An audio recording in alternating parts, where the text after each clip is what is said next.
किसी प्रकार का कष्ट आपके ऊपर, किसी प्रकार का रोग है, परमात्मा सब कुछ ठीक कर सकता है। चाहे आप पर किसी प्रकार की आपत्ति है, किसी प्रकार का काम बिगड़ा पड़ा है आपका, तुरंत ठीक करेगा।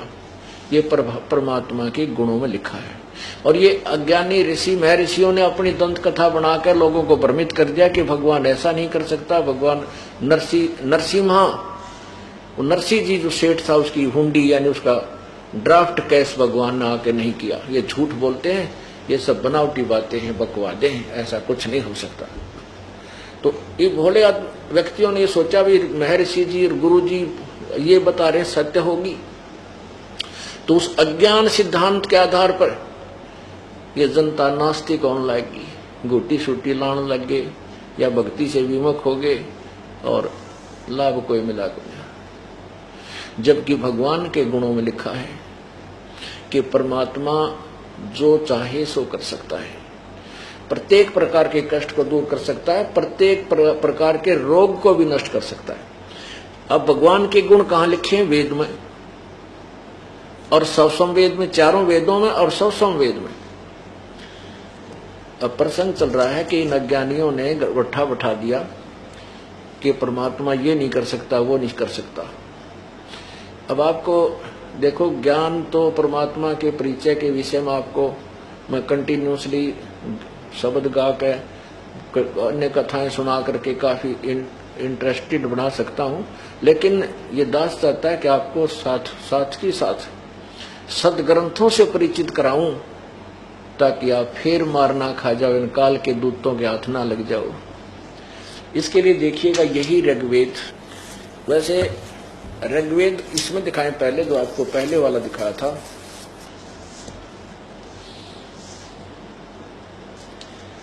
अब ये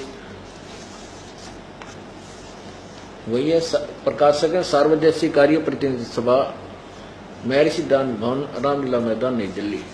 इसमें चलिएगा सूक्त नंबर 10, मंडल नंबर 10, सूक्त 161, मंडल 10 और 161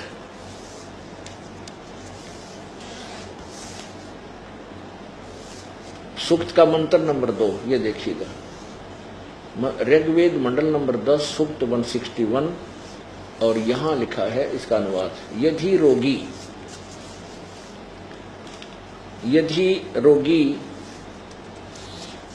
नष्ट जीवन शक्ति वाला हो गया है, यदि अथवा सीमा से परे चला गया है, यदि मृत्यु के समीप पहुंच गया ही है, तो भी उस रोगी को, ये भी मैं वेद को छोड़ दिया। अब ये वेद कोई दवाइयां की किताब को ना, ये भगवान के विषय में जानकारी है। ये जो है आयुर्वेद की नहीं है, ये आयुर्वेद नहीं है, ये ऋग्वेद है, भगवान के विषय में जानकारी। आयुर्वेद में जड़ी बूटियां की लिखी है, लेकिन इसमें तो भगवान की ही महिमा गाई गई है। भगवान ऐसा कर सकता है, भगवान ऐसा कर सकता है।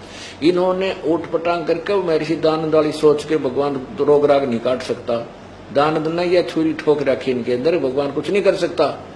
जब भगवान ऐसा अपंग है तो गाड़ देंगे उस भगवान नाम, कौन तलाश करेगा उसकी, जब कुछ करे नहीं सकता। तो इन्होंने इसलिए यहां लिख दिया, मैं वैद। पढ़ने वाले ने सोचना कि वैद के बारे में लिख रखा, वैद तो रो काटे दे भाई, ठीक है, हाँ ऐसे ही है। अब और दिखाऊंगा, प्रमाण दूंगा आपको, और भी महापुरुषों ने जो महर्षि दानंद के ही अनुयायी है, उन्होंने ठीक अनुवाद किया है। ये एक आधा जो घना, जिसके घने वेद व्यक्ति थे ना, उन्होंने किसी ने टोक टाक दिया होगा, भाई लिख रखा है भगवान वेद का, भगवान रोग काटे, तो उन्होंने फिर चेंज कर दी इसमें। पहले शुरुआत में ठीक किया होगा, छापा होगा।